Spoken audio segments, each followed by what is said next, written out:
I'm Janet. And I'm Roger. Welcome to the 6th season of The Halfling and the Spaceman, Journeys in Active Fandom. There are so many fantastic creators out there, and they all have their own stories about their personal journeys to becoming creators. We're here to bring you those stories and hopefully entertain and inspire you.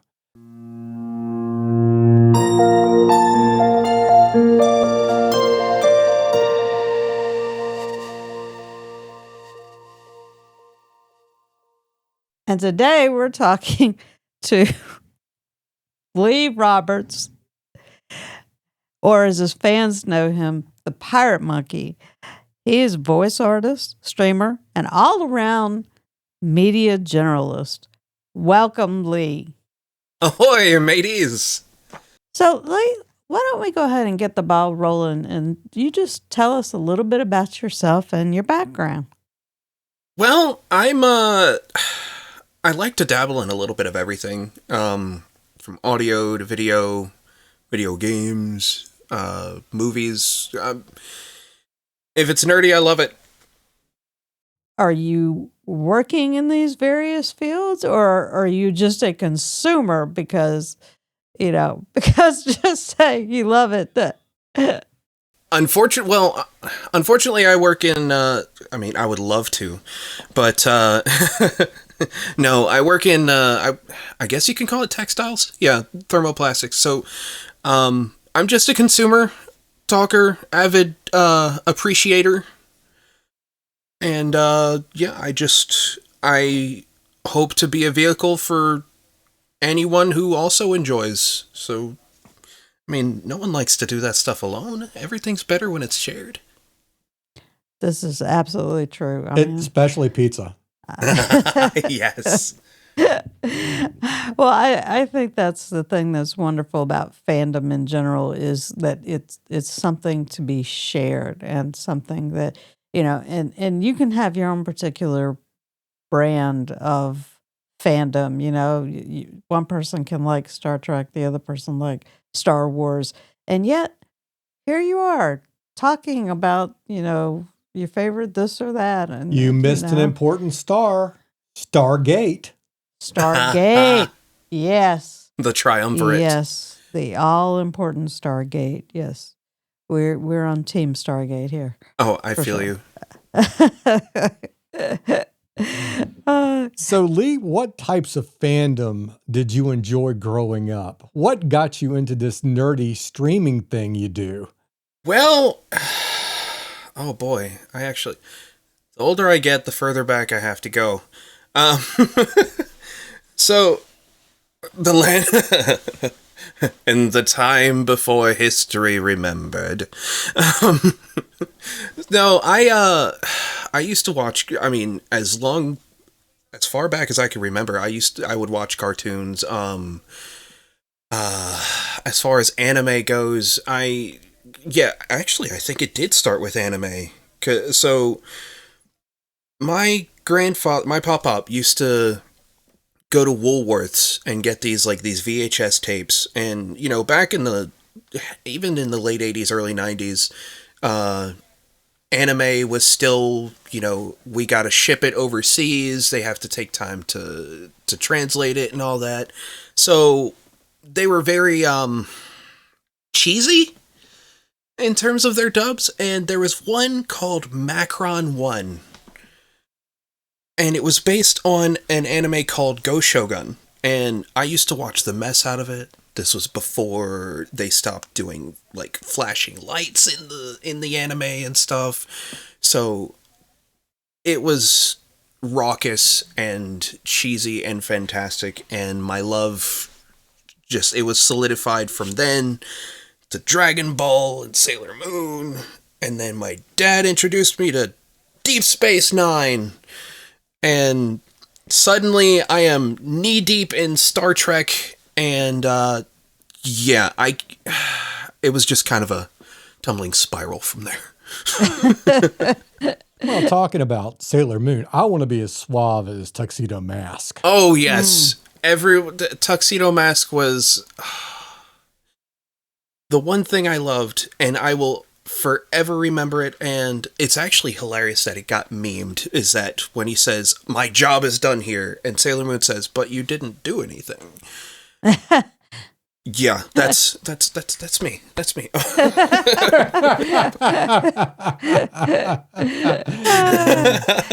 Well, you can't say you haven't done anything because you've now been on the Halfling and the Spaceman. Now you can say you have done something. Yeah, and plus Lee got to meet us IRL at Con Carolinas last year. That's very true. And it was a blessing. Hopefully we'll get to do that again because we're going to be there this year. Are you going to be there? That's the plan. All right. Awesome. Awesome. Well, we will definitely plan to see you there for sure. So, Lee, did people consider you to be a nerd when you were growing up? Oh, yes. I was small in stature, big in glasses, and I was very much, if anyone happened to mention anything that I was interested in, I'd pop right in, whether I was invited or not. Suddenly, hey, anybody, you're talking about Star Trek, Star Wars, Pokemon? But I was never classically popular, so to speak. But I was able to identify with people through my interests and what I loved. Yeah. That sounds like us, Halfling. Not conventionally popular, but interventionally on the air. It's the Halfling and the Spaceman. Oh, I like that. That's kind of nice. That's got a nice ring to it. Quick, clip it. Well, Lee, I want to ask you this since we're talking about different flavors of fandom.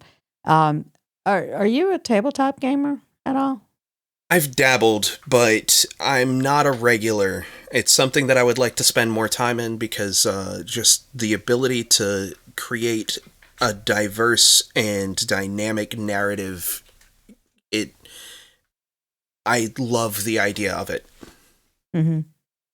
Okay. I was just curious because when I was in high school, that sort of was like a lifeline for me, is getting them with the group that had started playing Dungeons and Dragons. It really was sort of life-changing for me because I too was not one of the popular kids. Shocked. I am shocked, Halfling. But finding this group of sort of other sort of weird and strange people that sort of were into these other things was really almost kind of a lifeline for me. Oh, and believe me, they were weird and strange. Not just the things, but the people. Yeah. You think the spaceman is a nerd. You've not seen nerddom. These guys make Sheldon Cooper from The Big Bang Theory look like he's the most conventionally traditional guy you've ever met.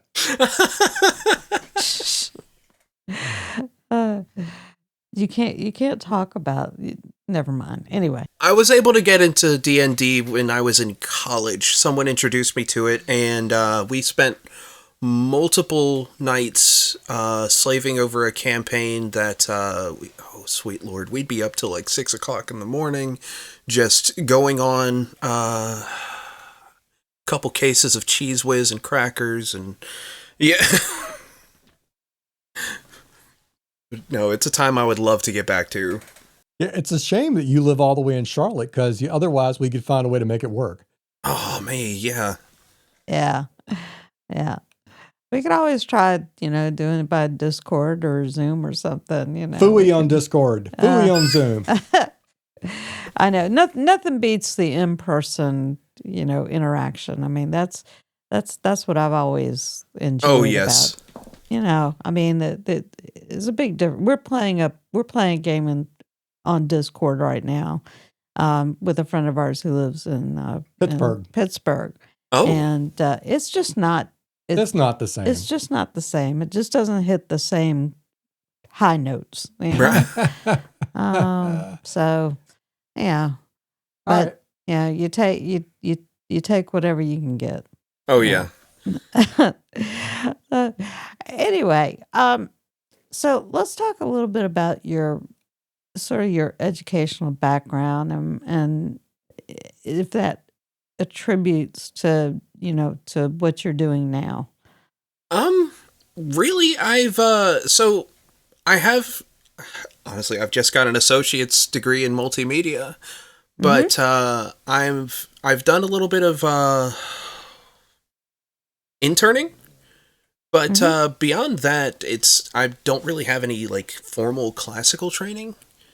A lot of it's just educating myself and practice, practice, practice.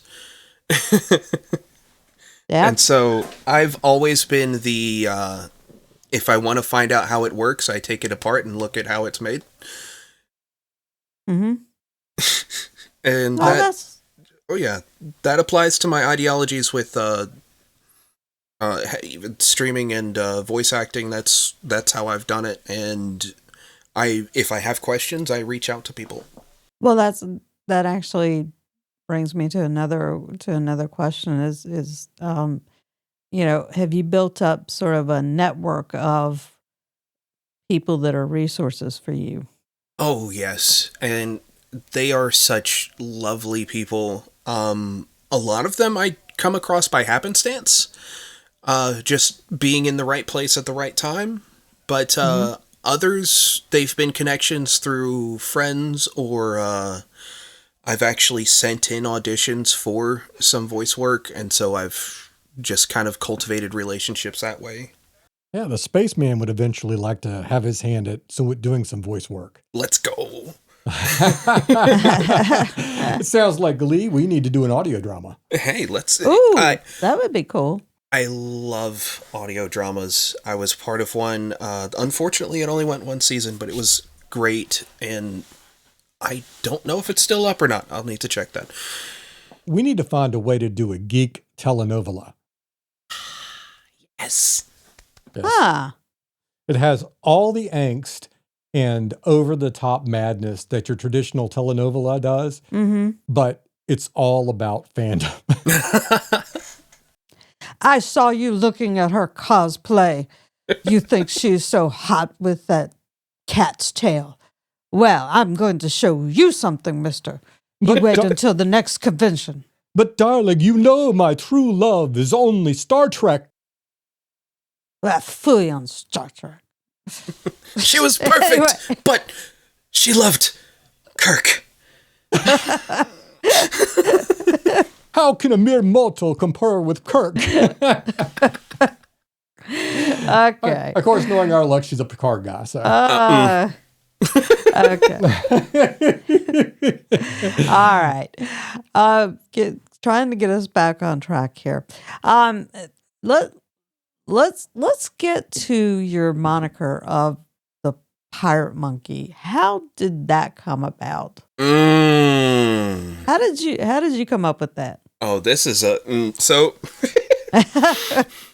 Well, now wait a minute. If this is for general audience. No, this is a kid-friendly show. This is a kid-friendly show. Okay. Luckily, it's clean. The only raucous is the that of a caffeine-driven high schooler. So I was in high school, and I still don't understand to this day why they did it, but there was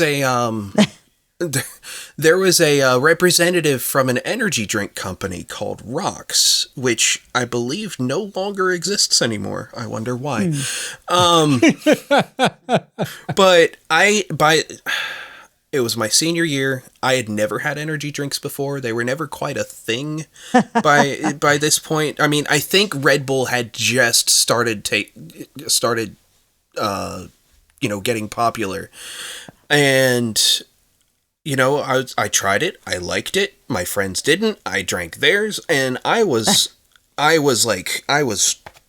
sheets to the wind on caffeine. So I'm jumping from table to table, just like a spider monkey, like some younger fans might remember Zaboomafoo, and with the Krat brothers, and like the lemur just kind of leaping. That's what I was doing. And they were like, oh, he's jumping around. He's like a monkey. And I was like, ooh, I like it. But it's 2006. I've got to be cool and I've got to be different. And I was like, you know what? Instead of an EY, let's replace it with an IE because I've got to be unique. Right. I've even got it on the back of my high school marching band hoodie. And fast forward to college, and I started getting really interested in pirates, both the romanticized and like the actual historical real pirates. It was the start of a long road. And it just somehow I don't even know how it happened. It just happened that Monkey became PirateMonkie, and I just rolled with it. Well, in honor of our guest, the Pirate Monkey, I'm going to ask the next question like a pirate. All right, here goes. Arr, mateys, how and when did you break into voice acting? Boy, it'd be many seas and many moons ago. I actually, the interest came when I went to Animazement in 2007, and I sat in on a panel with Kyle Hebert from, he did like Dragon Ball Z and things like that. And I was like, ooh, I want to do that. And I just kept looking it up, doing all this, that, and the other. Then I realized a lot of the folks that I liked had formal training, and I'm like, I live in North Carolina. I can't get that right now. So I taught myself, but I didn't formally break into it until I met someone in the Destiny 2 fandom. This Destiny 2 is a game by Bungie, who was famous for Halo, and we were doing a machinima, like a fan series, and I auditioned, sent my demo reel, and that opened up a completely new world where I was doing projects left and right. Nothing paid, but it was still experience. Mm-hmm. One day I'll get Experience paid. counts. Experience counts. Oh yes, it does. Whether you're paid or not, you know. But money. You know, $20 is $20. I'm just saying. I mean, yeah. But there's a lot of unpaid interns out there that, you know, will tell you that they're doing it just to get the experience, and it will go on their resume when it comes time for them to look for the big bucks, you know. So, hey, you know, that experience counts. And we've had a guest on the show. This has been back in our early days. Near the dawn of time. We haven't been on that long. He's a photographer. He's actually a pretty well known photographer out of New York, and we were talking about his start, and he said that basically when it comes time for you to really start getting into the profession, you take whatever job you can take, and you do whatever it takes to be around the people that you want to be like. If you want to be a professional photographer and you want to work on, you know, some really awesome shoots, then you work with a photographer. And if that means that you get their coffee, if that means that you tote their equipment, then that's what you do, because guess what? You're there. You're watching, you're learning. It's your opportunity to ask questions. You know, so that's how so yes, paid or not, experience counts. So Halfling, how do we get an unpaid intern? I mean, you know, it sounds like a good gig if you can get one. we sort of tried that. Oh, that's right. That's Yeah, right. it Didn't work out. didn't quite work out that way. Oh, But nonetheless, anyway, I digress. We're off topic again. We warned you ahead of time that this was going to happen, so you knew what you were know, getting into. You did. You knew what you were getting into, and I you love did road it trips. anyway. I love road trips. Sounds like Lee's offering to be a guest host on an episode. Oh, you could do that. Oh, Lee, you could do that. oh, Be a guest host. You know, I like if this. one of us gets sick or something, or has something happen, that we could call on you and say, "Hey, Lee, Hey, yeah, Lee. dial in and help me do this show." Let's go. Can you do that? You could do Yeah, that. You could do it. Sure, you could do it. Hey, We have faith in you. we do. And coming up to the next topic, the reason that we're talking to Lee, other than just being an awesome guy and a voice actor, he also has a popular Twitch stream. Can you tell us about your Twitch stream? Oh yes, let me. I gotta switch gears a moment and get into character per se.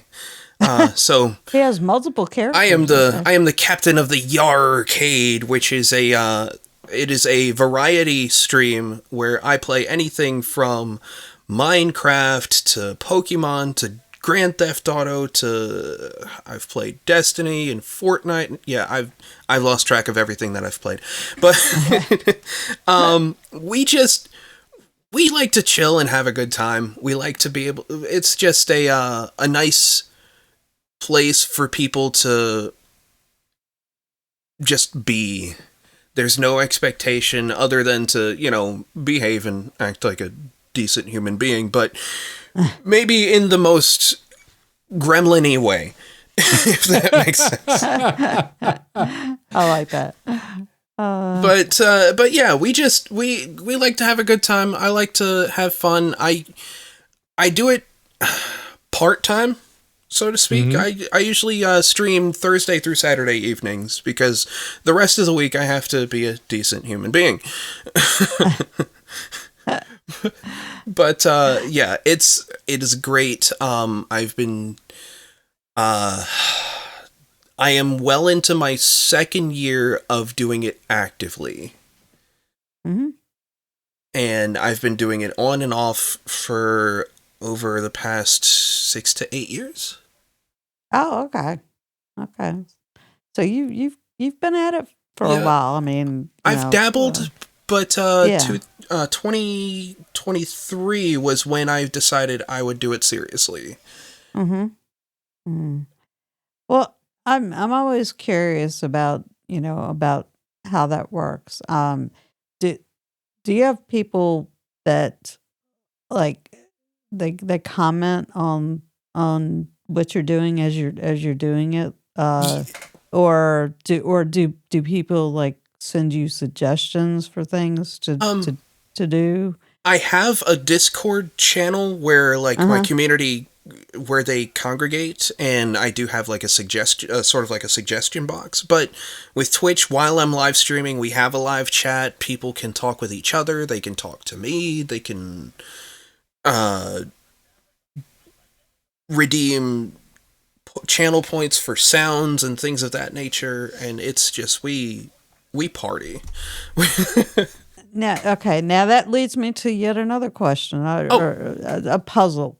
How, if you're actually, because you're actually playing the game live, and so how is it you're able to talk to people and know what they're? Are you able to hear? Are you able to hear people talking? Well, the chat is text-based unless they happen to be in a party with me, if I'm collaborating with other people or playing with community members. But so I have multiple screens. Like for my main computer, I've got the screen that I'm right now looking at with your lovely faces, and I have my backup screen, and my stream is usually set up on a laptop, and that's how I monitor my connection. If any moderating needs to be done, it gets kind of techie. And Also, my wife happens to be at the ready with the moderation if things need to be moderated. And they always need to be moderated. Oh, yes. Oh, yes. Well, that's good that you have another person helping you out there on that end for that, because I mean that sounds like that could get overwhelming pretty quickly if you're trying to concentrate on playing and you're trying to concentrate on responding to people and Oh, it can be. I have little moments where, and it didn't happen overnight. Like when I started, I was like, okay, I think this is absolutely ridiculous. If I'm playing a game, why I'm not talking to anybody? Why should I talk? But as people started coming in, I started realizing that there's a sense of showmanship that comes with being a streamer. And so I started to have this sort of like on persona. I'm sorry, I talk with my hands. That's my thing. And that's why we have a camera. that's okay. but there's being on and just kind of I'm still me, and I mean I speak through an avatar, but I'm a more energetic version of myself, a more over the top. So basically me with my ADHD at about an 8. So I think we need to feed him a couple of Red Bulls and get him up to 10. Oh, good Lord. I don't know. He's the one that was doing the energy drink thing. Maybe you need to give the spaceman some Red Bull. No, we do not. No, we do not. Well, what kind of personality, if you're thinking about the type of personality you have and the types of personalities of people that you've watched or that you watch their content regularly, what would you say is the best personality type to be a content creator? Definitely,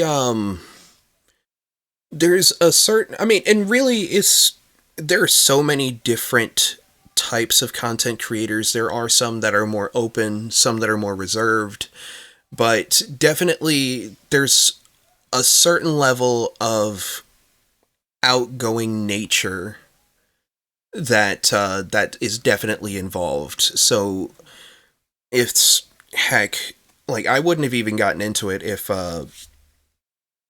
there weren't, because heck, if my wife wasn't here, I probably wouldn't have gotten into it, because one thing that she said back when I was considering doing theater still rings true today, and that's, if you don't do it now, there's a chance you never will. Mm-hmm. And so it kind of became that nature of, okay, I'm really interested in this. It's not going away. I need to jump. I need to do. And if I don't, it might pass me by. So that is the sense that kind of lingers through most content creators. It's that, okay, if I'm going to do this, I'm going to do it now. And I completely lost my train of thought. But yeah, the type of personality I'd say is just, definitely one being one's self. There's no particular like specific personality that calls for. Just be. Yeah. I mean I get that, because it's hard to, if you're trying to put on if you're trying to be something you're really not for an extended period of time, that could be a really tough thing to do. Oh yeah, and it's just like television, where you have different audiences that are looking for different things, so different personalities bring in different people. Yeah, I get that. I mean, you know, my thing is there's so many content creators out there that are focused on negative messages, negative, Mm-hmm. and angry and negative, and they just want to whine about this or or rail against that, Yeah, and it's not and fun. I mean that's yeah. You've given me an idea. If I really want to hit it big on social media, I need to come up with a show called The Angry Incel. I mean, essentially, I mean, you're joking, but I mean, essentially, that would get the hits. I I mean, that mean, seems to be what a lot of people go for. that's how You the know, news works. They give you all the stuff that makes you angry to get your attention, and then they're like, "Well, since you're here." I don't. Well, the disadvantage with my new show would be that everybody would hate me. The advantage would I would be able to eat all the Cheetos I want. All the shit. All the Cheetos. All the Cheetos. Are you sure? Okay. Okay. Uh, but yeah, I mean, but it really is like it really is like being an actor or an actress, because you really you are kind of putting on a certain face, because let's face it, you can't be uh, in front when you're in front of the camera. You got to maintain a certain upbeat, Oh yeah. positive personality, a certain up energy level, but then yeah, and you hear this from comedians all the time. They get off stage and they go somewhere and they think people, and they say people expect them just to be that way and just to be the life of the party, and just one gag after another, one joke Oh, after another. And so that's not how it really is. So they're it's putting hard to on, be that way for a long yeah. period of time, and especially like um I had to test out different schedules. I tried doing in the middle of the week, and I realized that I just could not maintain that level of energy on a Tuesday night. And I was like, okay, you know what? Let's just shift to the end of the week. Work's done. We don't have to worry about it. We dump all of our energy into the weekend, and we're just going to have fun. Mm-hmm. That makes sense. That makes sense. Yeah. That's like people hitting the bar on Friday after work, It's Oh, yeah. like, hey, the work week's done. Woo. Oh yeah, and that's what it is. Get your favorite drinks. Don't tell Twitch, but just come and have a good time. Well, Lee, we want to do our best to try to help creators that are coming along.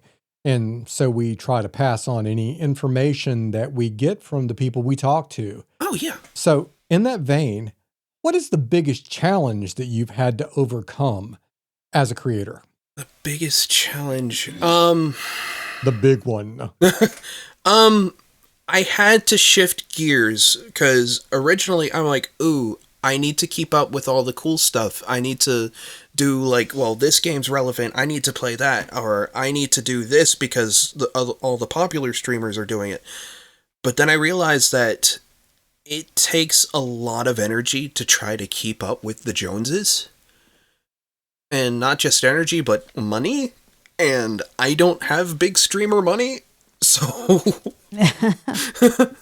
But We understand. I realized that a lot of times that energy is better placed in your brand, in your work, instead of worrying about what other people are doing. Cultivate what you do best, and the people will come.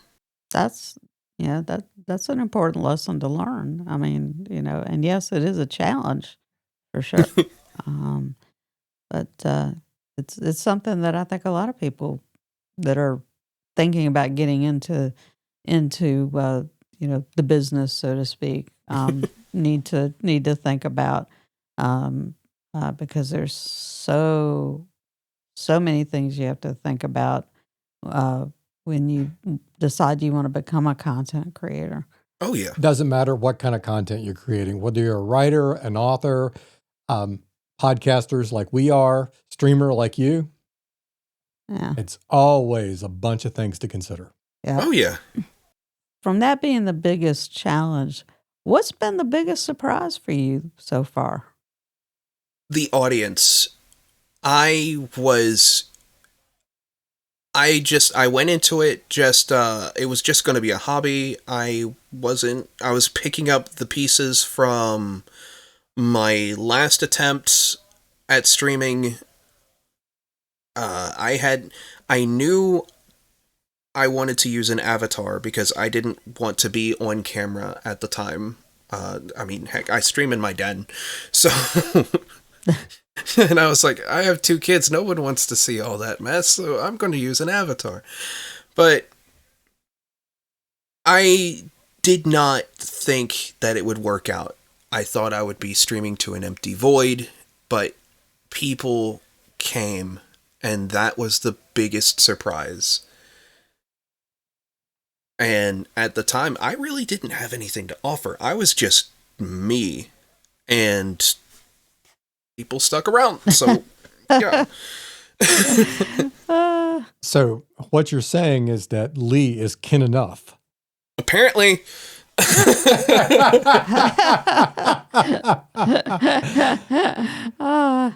Well, on that same topic, Lee, do you have any advice for our listeners who are just starting out in their creative journeys that you might want to pass along?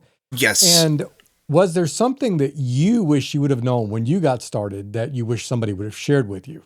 As far as advice goes, to give, start basic.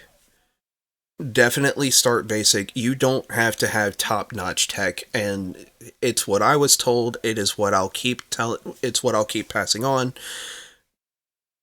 Top-notch tech comes later. That comes as you build. But you can use... Heck, I was using a Turtle Beach headset that I had already had, a snowball mic that... a blue snowball mic that I was already using for voiceover recordings, and a Minecraft avatar for people to interact with. That's it. So, and it worked. And over time, I was able to build on that. And that's the thing, is that if you want the big tech and stuff, build your foundation. Make who you are, and then go from there. The spaceman liked that. Yeah. and the halfling approves. Yay! What I wish I was told was that it's okay to talk to people. It's okay to email people. If you have questions, ask. Because a lot of these people at the time were not my contemporaries. I looked up to them, and I was like, oh, if I talk to them, I'll be bothering them, or, they don't have time for a nobody like me. But ask. The worst that can happen is that let me narrow the scope a little bit. If it's within reason, the worst that can happen is that they say no. And no is okay. No is okay. You are not the first guest to point that out. We actually had a guest that was talking about being at a convention, and he was about to publish a book. He needed somebody to do a forward. And Jim Butcher, who has written the Dresden Files, and if you have not read the Dresden Files, read the Dresden Files. Oh, A yes. totally awesome series. But Jim Butcher was there, and this guy's wife. He pointed out to his wife that, oh, yeah, that's Jim Butcher over there at that table, and she was like, "Well, why don't you go ask him if he would write the foreword to your book?" And he was like, "I'm not going to do that. That's Jim Butcher. I'm not going to do that." And she was like, "What's the worst that's going to happen? Is he's going to say no? That's the worst. That's the worst thing that's going to happen. Is it going to cost you anything to just go up and ask him?" And so he finally, worked up his courage and said, "You know what? She's right." He goes over, introduces himself, and asked Jim if he would write it forward. And Jim thinks about it for a few minutes, an uncomfortable few minutes apparently, and Oh, no. then then then says, "Give me your napkin." And so the guy gives him a napkin. Jim Butcher writes down his publicist's name and number. His And agent. his agent, sorry, not publicist, agents. And says, "Get into contact with him, tell him where you met me, and um and I will do a forward for the book." All right. And had he not gotten the courage to just ask, you know, that would have not happened. So, I mean, when it comes to advice, or when it comes to something as big as asking for a forward from a celebrity author, you just got to take a chance, take that leap of faith, right? Yeah. That's how I got a Uh, piece of table autographed by Steve Carino.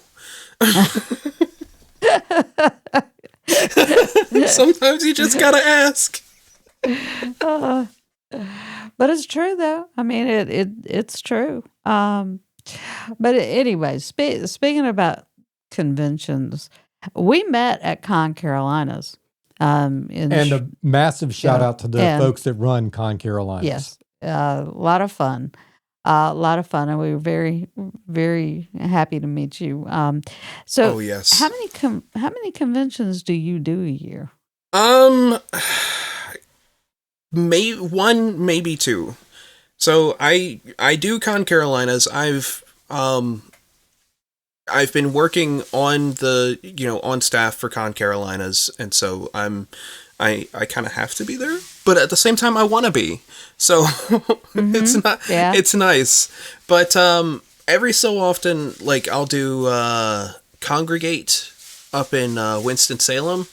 But I actually haven't been to another convention in quite some time.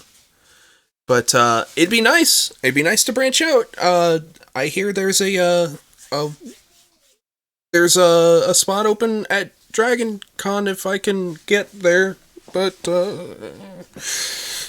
one day. Yeah. One day. Yeah. I get it. We have extended our convention going schedule, and next year it's going to be probably even more so because the halfling's getting ready to retire. Woo! Give it up. Let's go! Let's go! And when she says retire, what she means is the halfling is going to become a full-time content creator. That's what he means. That's what he means. That's what he means. Usually it's the man in the relationship that gets the honey-do list. Not in this case. No, you got the halfling do list. Yeah. Yeah. Or the hobbit do. But definitely not the Scooby-Doo. But going back to the conventions for a second, how important do you think conventions are for fandom in general? I mean, honestly, I believe they're fairly important because, I mean, it's a place for people to gather. I mean, most of them will cost admission, possibly lodging, but there are so many that are just, hey, walk in and hang out. And it's, I'm trying to think of the right words. It's, it's a great place to meet people. And that's because it's organized. It's kind of as close to a sure thing as you can get. Whereas, your meetups, they're planned, but sometimes plans fall through, weather happens, well, we've got to postpone it. But more often than not, conventions are, rain or shine. Unless another pandemic happens, but I'm crossing my fingers that doesn't happen again. Yeah. Yeah. Well, we always think of conventions as sort of coming home because that's where our people are. Right. That's Right. It's where you go and people don't look at you funny whenever you start arguing about what episode such and such made an appearance and when the first such and such was talked about. Look, I feel kind of left out. You get some real nerds out there. Okay, they really deep dive into their nerddom. Well, that's what I was going to say. I feel kind of left out these days because we don't have all the streaming services. So people are talking about The Mandalorian, and I hear it's great, but I don't have Disney Plus. Yeah. And I tell you, as a Star Wars fan, Star Wars fans are a spirited bunch. He speaks the truth. I'm like, okay, you know what? You guys can argue about that over there. I'm gonna go rewatch Mandalorian season 3 for like the third time and enjoy myself. Hey, love what you love, man. Love what you love. Well, but that's the thing that's so great about going to conventions, though, is that there's so many pockets of fandom, that's represented in these. I mean, you've got all these different genres and all these different properties that that people just really they get into and they get in their groups and they talk about and they share things and and that's just great. And you can be in the con suite and have a discussion with somebody who about a particular character on a show, and again, nobody give you a second glance. For every one person that dislikes what you love, you'll find at least 3 that love the same thing. Yep. That's exactly right. And as nerds, we should never feel bad about the things we love because everything has some group of rabid fans around it. It's like I did not realize Golden Girls fandom was a thing, but apparently it is. Oh yeah. Oh, that is they are talk about your spirited bunch.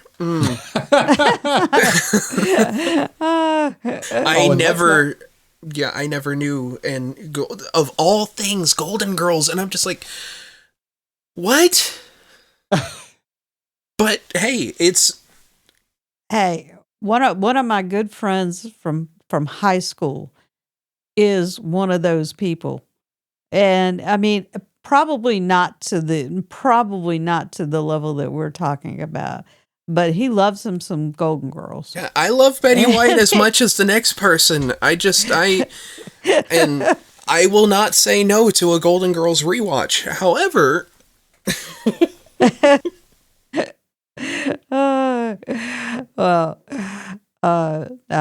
again, you like what you like. Oh, you yes. like what you like. Yes. But that's part of the con experience. The con going experience. Hey. You have to allow people to enjoy their particular brand of fandom. And we did have an author on our show whose thing is Benedict Cumberbatch. Yes, we did. We did.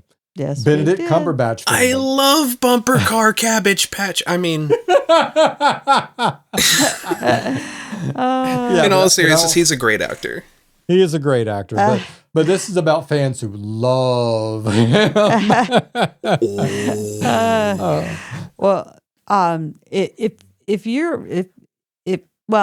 I was going to say, if you're a fan of his, you should check out her book. But the book is called "This Is Not a Book About Benedict Cumberbatch," and it's really not.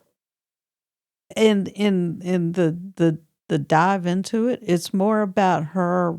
She's a middle-aged woman discovering that she has this particular fan love for Benedict Cumberbatch that she's discovered in her middle-aged years. So it's a journey of self-discovery. Okay. It is. It is. Yes, and renewal because it brought back a sense of that inner child that used to love pretends, with something, and so she said, at the end of the day, we have to allow ourselves to just enjoy whatever it is that makes us happy. And see, that's what makes me mad about the angry fans out there, because we need to be loving our things because it brings us all happiness.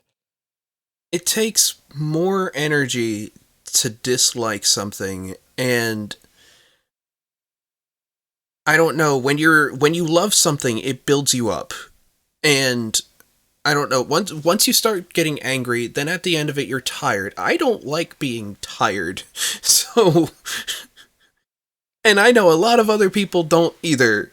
So well, I have to warn you, Lee, when you reach your golden years.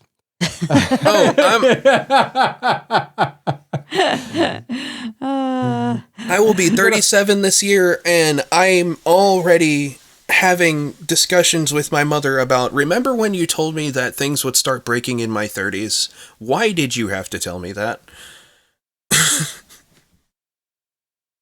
30s? 30s?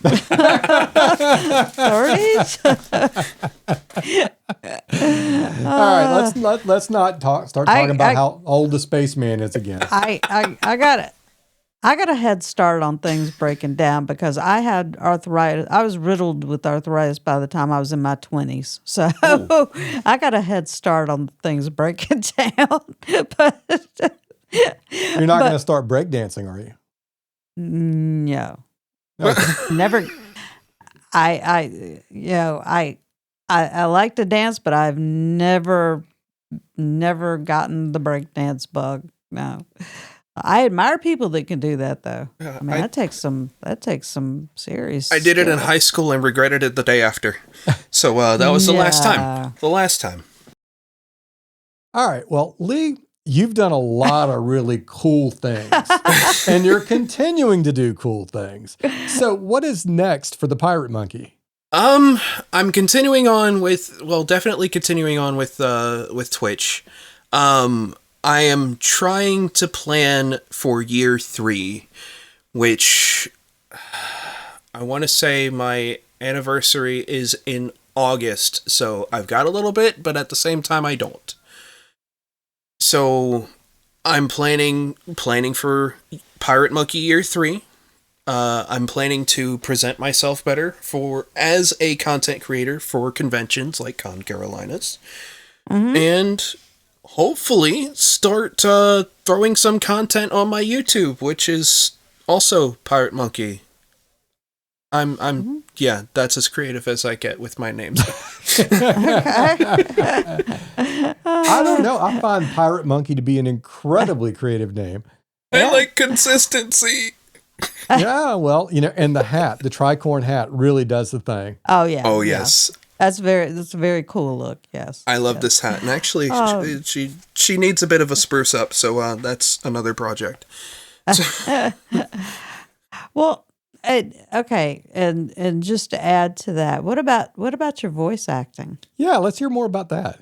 I don't currently have anything going on with that. I've been focusing on the streaming front. Mm-hmm. But I am always open. I actually shared my demo reel on my Blue Sky account so that way I can get more eyes and ears on it. But I'm always looking into things, learning new tricks, and possibly maybe eventually go on down to Charlotte and take some classes, try to get some formal training, because a lot of directors do tend to look at that, whether you've had formal training or if you've got experience. So Yeah. Again, it's that whole experience, whether it's paid or not thing, always improving. So, Lee, where can people find out more about you and about your work? I'm everywhere.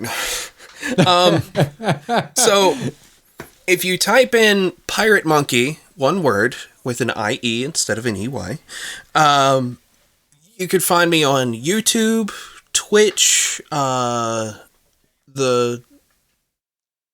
call it the Bird app, but Twitter, Blue Sky. Yeah. I don't pay much attention to Twitter much anymore. I'm more on Blue Sky, but yeah, and even there, if you happen to go to any of those places, I have a link tree, and that can branch you out to so many other things that I've done. And yeah. And what about your Discord? My Discord, the Shanty Shack, I typically share that link when I'm live, but I can also, I should probably add that to my link tree. You should. Well, should. You can do that. Yeah. Sure. You could do that because then we can, put that out there for our audience. Oh, yeah. So that people can find Yes. the PirateMonkie. And we are a raucous bunch. Well, that is great, and we definitely want to put all the contact in show notes because I'm sure that after listening to us, carry on for lack about of a an better hour term. now. I'm sure people would love to tune in to see you. But we definitely want to thank you for taking the time to join us this evening. And it's been great fun. I'm glad we could finally get back together after meeting last year, and plan on catching up again this year yes. before too long. Thank you so much for having me. I appreciate y'all. Oh, well, we appreciate you. And we look forward to seeing you at Con Carolinas. Oh, yes. It has been an absolute hoot. We really appreciate it very, very much. It's always fun to talk to you. Oh, yes, definitely. And usually I'm slow going, but once I get started, I love talking. We want to thank everyone for tuning in today, and we hope that you've enjoyed and become inspired by today's guest, Lee Roberts, the PirateMonkie. We want to give you all a huge thank you and shout out for joining us once again. And this is the Spaceman, the one and only Spaceman of the Halfling and the Spaceman podcast. Over and out.